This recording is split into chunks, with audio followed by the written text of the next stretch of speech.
سامعین ناظرین، infection control society آپ کی صحت کے لیے، آپ کی آگاہی کے لیے مضامین آپ کی سماعت کے لیے پیش کرتی ہے۔ اس وقت ایک مضمون جو کہ خواتین کے ذہن کے بارے میں یا وومن برین پاور کے بارے میں معلومات ہم آپ کو پہنچا رہے تھے، اس کے مزید معلومات ہم آپ کو دینا چاہیں گے کہ کس طرح خواتین یعنی کہ وومن برین جو ہے کس طرح بہتر طریقے سے کام کرتا ہے۔ یہ نئی تحقیق، یہ نئی ریسرچ کیلیفورنیا یونیورسٹی کے نیورو سائنٹسٹ نے کی تھی، جس میں میڈرڈ کے ساتھیوں نے ان کے ساتھ تعاون کیا تھا۔ ریسرچ کا مرکزی نقطہ یہ تھا کہ خواتین کا دماغ مردوں کی نسبت 8% چھوٹا ہوتا ہے، یعنی کہ 8% چھوٹا ہوتا ہے۔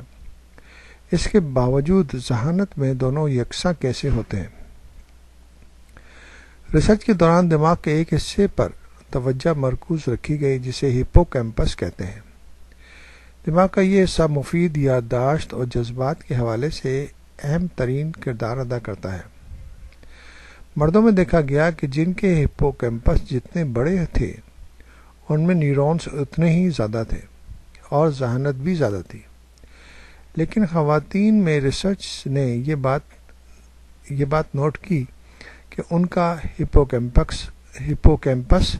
اگر بڑا بھی تھا، جو مردوں کے مقابلے میں نسبتاً چھوٹا تھا، تو یہ زیادہ ذہین ہونے کی علامت نہیں تھی، بلکہ یہ دیکھا گیا کہ جن خواتین کے دماغ کا یہ حصہ زیادہ چھوٹا تھا وہ ذہانت کے لحاظ سے اتنی ہی بہتر تھیں۔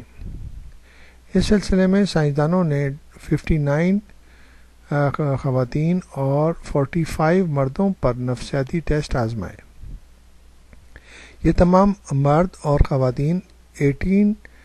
سے 27 ایئرز کی درمیانی عمر کے تھے، یعنی کہ 18 سال سے اور 27 سال کی عمر کے درمیان تھے۔ سابقہ جائزوں کی تائید میں ریسرچرز نے یہ دیکھا کہ خواتین نے دلیل سے اپنی بات ثابت کرنے میں زیادہ بہتر کارکردگی دکھائی اور تبدیل شدہ صورتحال کا چابک دستی سے تعاقب کیا، جبکہ مردوں نے وسط مکانی استدلال میں مہارت کا مظاہرہ کیا۔ تاہم خواتین کے دماغ زیادہ مؤثر دیکھے گئے۔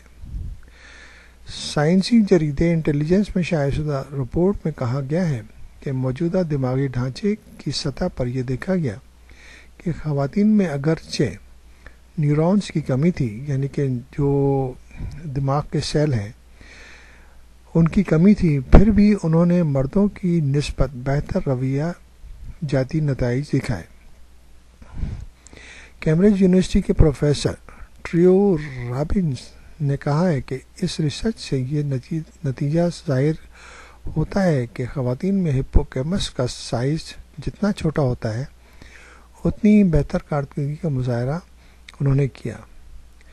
محسوس یہ ہوتا ہے کہ چھوٹے سائز کے ہپو کیمپس میں اعصابی خلیات زیادہ گٹھے ہوئے ہوتے ہیں، یعنی کہ وہ قریب ہوتے ہیں اور باہم پیغامات کی ترسیل کے لحاظ سے زیادہ فعال تھے، اور اسی بنا پر چھوٹے ہپو کیمپس نے زیادہ مؤثر کارکردگی دکھائی۔ قدرت کے نظام کے اندر قدرت نے ہر انسان کو، چاہے وہ مرد ہو یا عورت، اس کو سمجھنے، اس کو عمل کرنے کی صلاحیت دی ہے۔ خواتین پر معاشرے میں بوجھ بھی زیادہ ہوتا ہے، مختلف پوری فیملیز کا جو بوجھ ہے خواتین زیادہ اٹھاتی ہیں گھر کے معاملات میں، اور آج کل کے دور میں تو جاب کے سلسلے میں اور مختلف سلسلوں میں خواتین پہ گھریلو ذمہ داری اور باہر کی ذمہ داری دونوں ہی ہوتی ہیں، اور وہ دونوں چیزوں کو بہتر طریقے سے انجام دیتی ہیں، جس سے ظاہر ہوتا ہے کہ ان میں یہ صلاحیتیں زیادہ موجود ہیں جو کہ دماغ کے سائز کے اوپر منحصر نہیں ہے، بلکہ ان کے کمیونیکیشن سسٹم کے اوپر منحصر ہیں۔